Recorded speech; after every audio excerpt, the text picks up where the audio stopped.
Yoo yaa harka fuune kabajamtootaaf hordoftoota maamiltoota chaanala YouTube Isaaq Ibraahim nageenya koo kan jaalaa fi kan kabajaadha. Isin haada qabu. Assalaamu alaikum wa rahmatullahi wa barakatuh. Arraan tana ka haala YouTube monetization apply itti gootan isinitti argisiisaa jechuudha.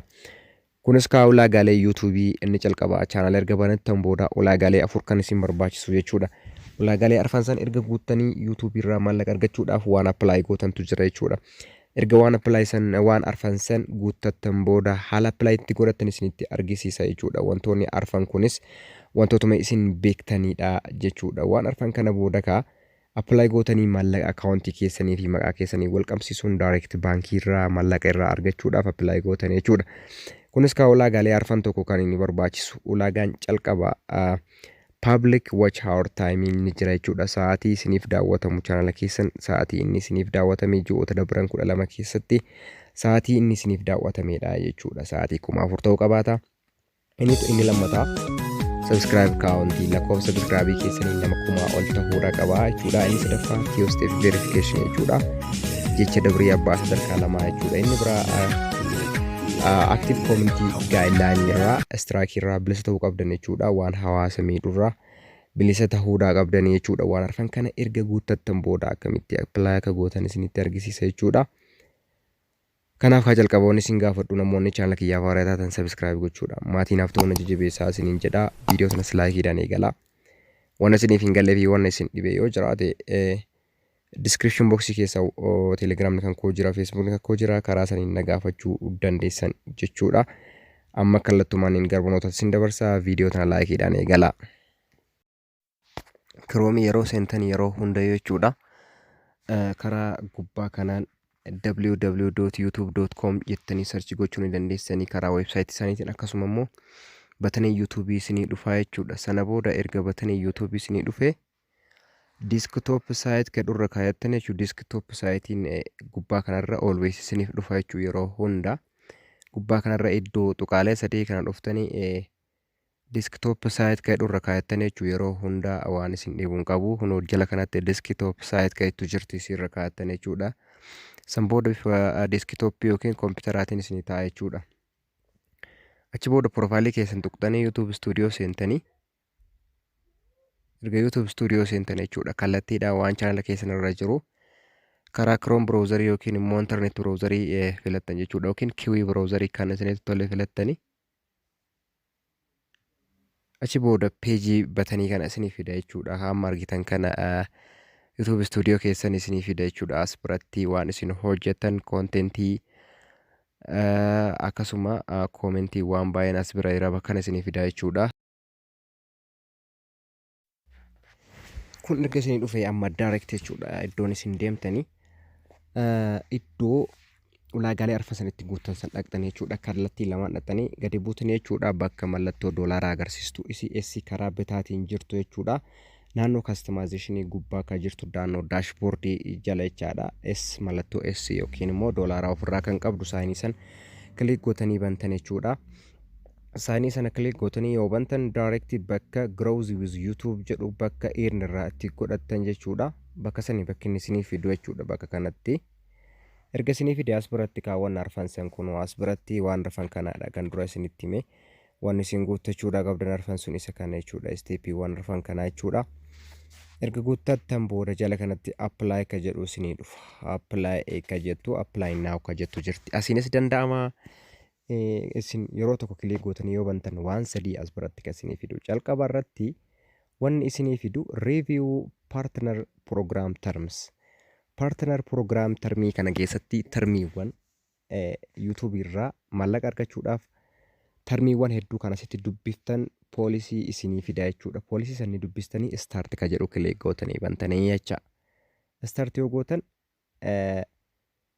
kanani dubbistanii yoo barbaaddan normaalii an dubbisuu hin barbaanne erga dubbistanii gadi buutan jalatti jechuudha.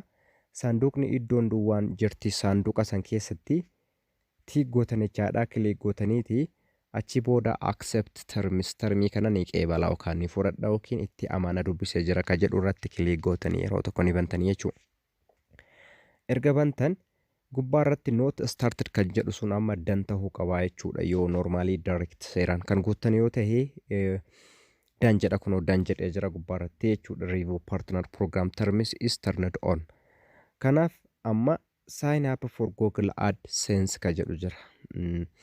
Google AdSense sign up godhu yookaan immoo sign in godhu bakka kanatti.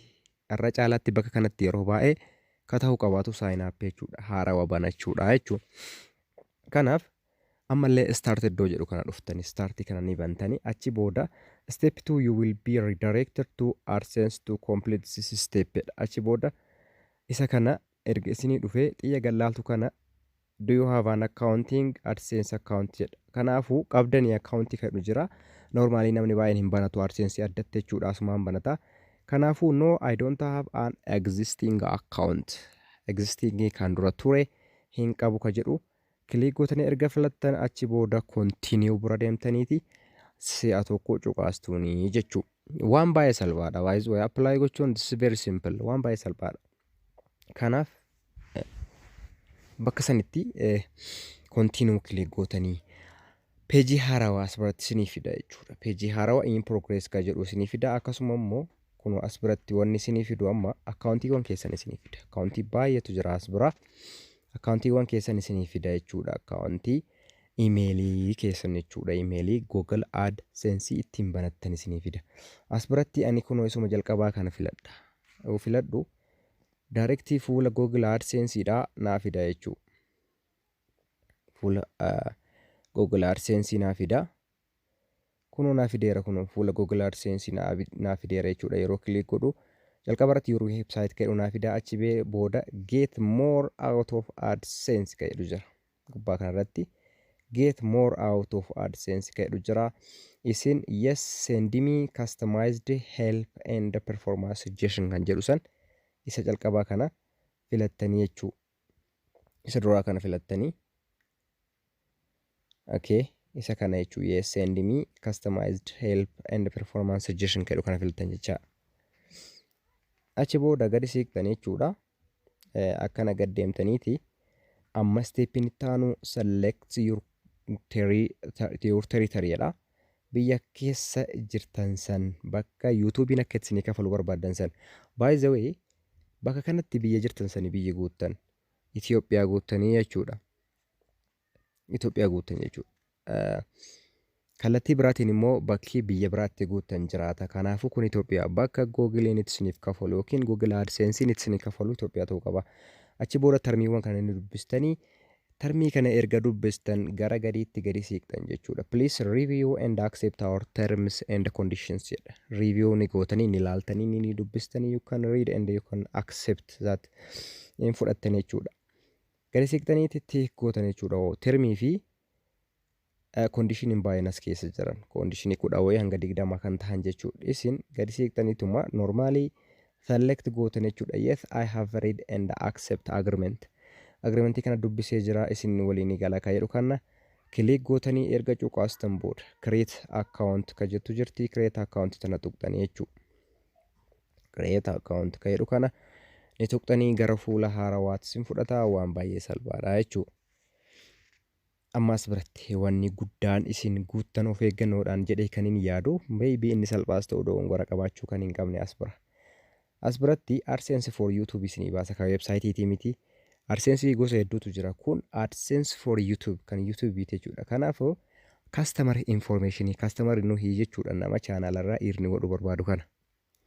As biratti kan maqaa keessan guutuudha barbaaddanii guutuu qabdan jechuudha jalqaba irratti. Maqaa keessan guutuu account type individually gootanii gubbaa irratti kun account type individually jira. Achi booda name and address line ka jedhu jira. Achi booda name and address isan irratti direct maqaa keessan guutuudha ka barreessan. Fakkeenyaaf anamma gubbaa irratti maqaa kiyya guutuu barreesseera kunoo Isaaq Ibrahim Amaan jedhee jechaadha. Achi booda gasittanii address line lamatu jira. Address line waan irratti bakka eddoo jiraattan san asallaa fakkeenyaaf ana asallaa guuteera. Achi booda gadi siqtanii jechuudha. Lammaffaa irratti immoo PO boxii lakkoofsa boxii keessanii lakkoofsa poostaa keessanii barreessanii achi booda immoo postal code ni jira. Postal code tan duwwaa gootan jechuudha. Yeroo afurii yoo hin qabaanne fakkeenyaaf kan Finfinnee 1000 achi booda gassiqxanii jechuudha. Taawon inda siitii kadhu boqojjii fakkeenyaaf amma Asallaa koomaa boqojjii jedhaan jechuudha waan nama dhibuun qabu. Asallaa boqojjii jedhee barreessaa jechuudha. Kunoo haala kanaan erga barreesse submit keetu jirti. Ishee san kilik godhee banaa jechuudha. Submit san erga kilik godhee directly fuula kanaa fida redirecting to YouTube jedha. YouTube dhaan wal qabsiistee jirta redirect godhi jedha. Kanaaf Chrome keessan ni filattan. Browserii barbaaddan ta'uu danda'a. Ni Chrome ni filadhaa jechuudha. Kallattiin Chrome filadhaa jechuudha. Okay, achi booda continue to studio jedhaani. Amma kunoo kan calqabaadan jedhee kan lammataa amma direct in progress jedhaara jechuudha. Kunoo sign up for Google AdSense kan jedhu in progress jira. Normally naaf ixaa sa'aatii muraasa booda naaf xumura jechuudha. Inni sadaffaa get reviewed jedha. Get reviewed kun namoonni specialistoonni jiran jechuudha kan YouTube ilaalan jechuudha. Monetize kan nama taasisanii isaantu ilaala bakka kanatti get reviewed kana channel keessan seera YouTube guuteera moo hin guunne kan jedhu community guideline strike irraa bilisamoo kan maali kan jedhu isaantu ilaala jechuudha bakka kanatti ni ilaalanii. Kanaaf ka steppiiwwan dura lamaan xumuramee jira jechuudha. Step to apply saditu jira. Inni tokko inni jalqabaa kun review partner program termisi isa dan jedhee jira. Otoo isin argitan isa kanas jechuudha. Sign up for Google AdSense jedhu iddoo PO box maqaa kiyyaa kan accountii irratti banadhu erga guutee booda bakka kanatti isa lammaffaa sign up for Google AdSense jedhu illee tiknaaf godhee jechuudha. Saawwata muraasa booda haala kana isiniif fida. Inni xumuraa immoo isa get reviewed kana yoo seera guutattan isiniif ergaa jechuudha. Maybe ani guyyaa gabaabaa keessatti yookiin guyyaa tokko lama keessatti channel kana irratti kan ergu yoo ta'e deebisee viidiyoo isiniif hojjedhe kan isinitti argisiisu ta'a jechuudha. Kan har'aaf jenne kanuma wanni isiniif hin galle yoo jiraatan gaafachuu